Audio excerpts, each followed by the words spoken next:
Okay. Good morning to everybody. Good morning.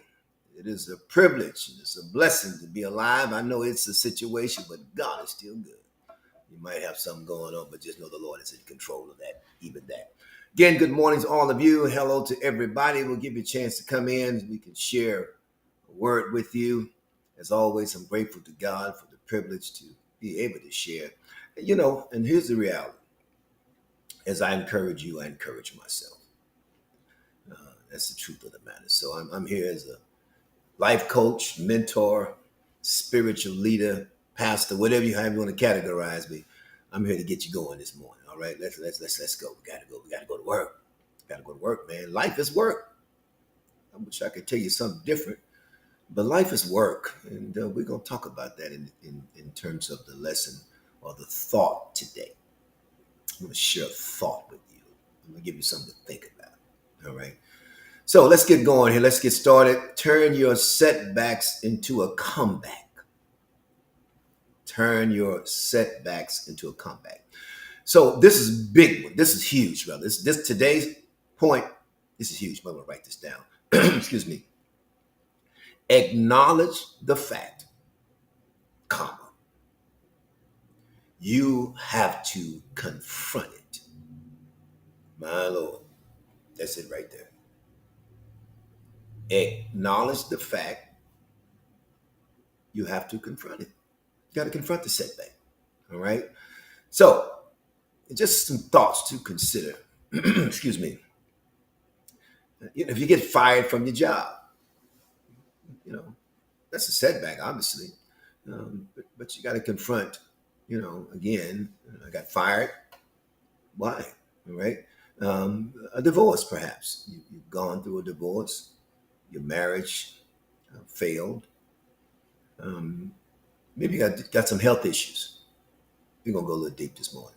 All right? You got to confront it. Confront those health issues.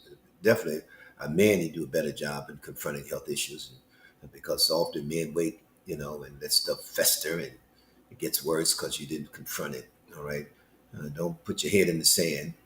You got to confront it. Confront it. Health issues. All right, financial.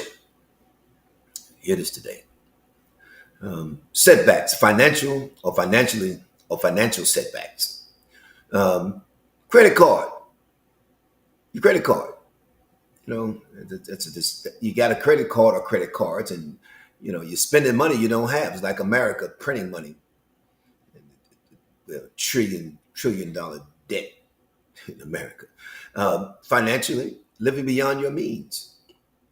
Trying to keep up with trends and trying to stay in the in crowd.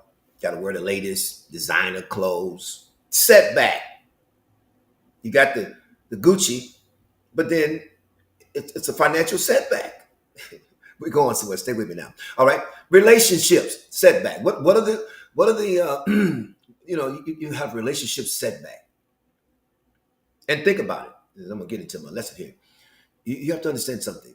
If you have a pattern of broken relationships, I mean that's a pattern here. You can get along with nobody. Setback. Why? Why can't you have healthy relationships? Why can't you get along with your children and get along with your spouse and get along with your mother? And I'm not suggesting that it's all on you. I'm simply saying, what role did you play or are you playing in the setback within the family?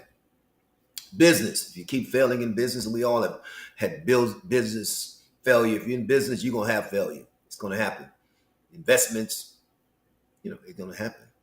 But so here we go. These are points I want to leave with you.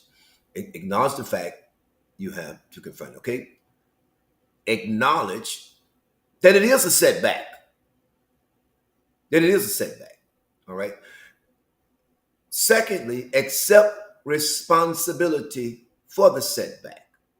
What role did you play in the setback? Identify the cause of the setback.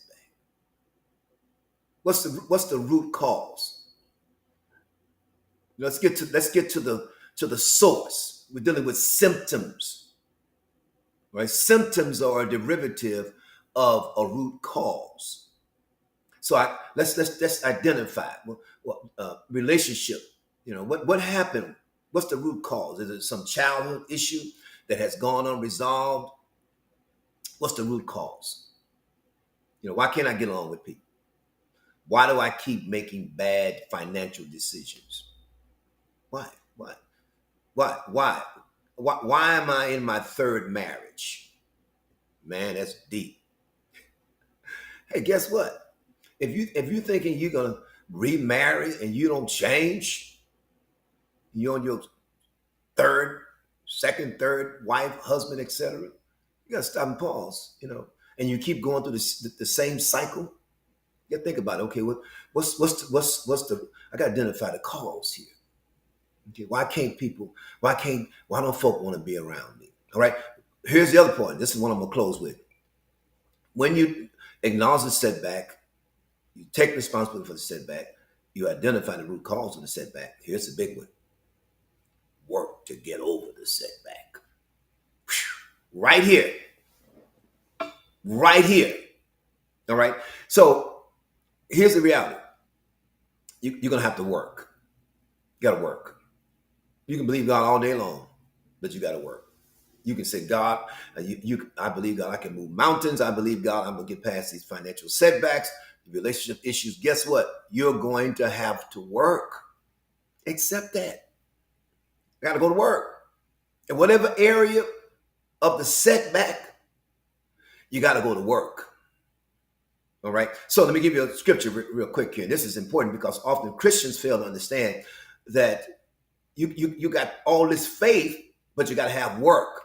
All right. So James said in James 2, the Living Bible, verse 18 says, now someone may argue some people have faith, others have good deeds. But I say, how can you show me your faith if you don't have good deeds? I will show you my faith by my good deeds. You say you have faith, for you believe that there is one God. Good for you. Even the demons believe this, and they tremble in terror. James says, how foolish. Can't you see that faith without good deeds is useless? He says, don't you remember that our ancestor Abraham was shown to be right with God by his actions when he offered his son Isaac on the altar? You see. He says, you see, his faith and his actions work together. It's a marriage. Faith and actions are married to each other. My God. And he says, his actions made his faith complete. So without actions, faith is not made complete. Let me go a little deeper here, okay? He says, and so it happened, just as the scripture says, Abraham believed God, and God counted him as righteous because of his faith. He was even called a friend of God. So he says, you see, we were shown to be right with God. He was shown to be right with God by what we're shown to be right with God by what we do, not by faith alone. Rahab, the prostitute, is another example. She was shown to be right with God by her actions. The prostitute, when she hid those messengers and sent them away safely, away by a different road. Just as the body is dead without breath, so also faith is dead without good works. So again, I got to work. I got to work to bring to fruition. I have to work past the setback. I got to work. I got work to do, man. I got to go to work. You can be mystical and you can be super deep and, God's going to work it out. I'm waiting on God. Guess what? God is waiting on you. Real talk. Real talk, y'all. So we got to go to work. You got this setback. You're in a season of setbacks. Whew. And you want to go to a season of comebacks, but you got to go to work. And frankly, if you think you're going to get there in a silo, in isolation, in some cube or some bubble without people, it's not going to happen. Real talk with the bishop.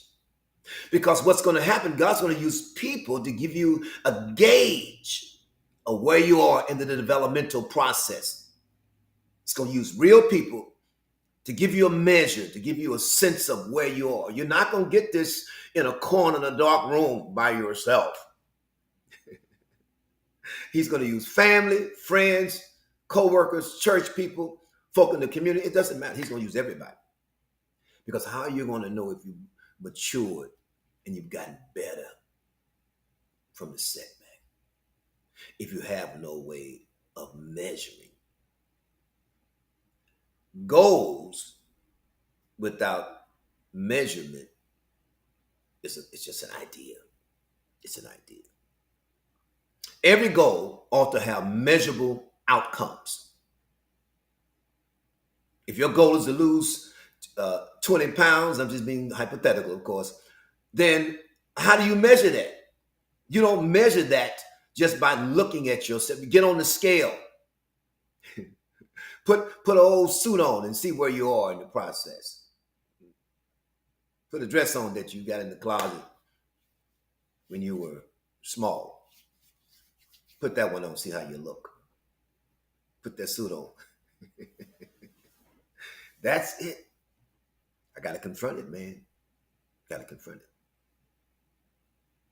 You cannot confront what you refuse to admit. And you can't admit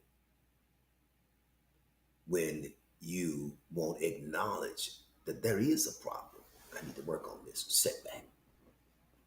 Gotta go. Listen, y'all be blessed. Have a wonderful weekend. I'm excited. We're continuing our Easter experience. It's a 5-week campaign. This week, the Easter experience, we're going to talk about forsaken for me. Jesus was forsaken for me. It's going to be a great lesson. It's going to be a game changer. You don't want to miss it. Get in the house. Easter is every week. We're going to expand on this thing. All right, you all be blessed. Let's get the word out. Share. Somebody needs a word. Y'all be blessed.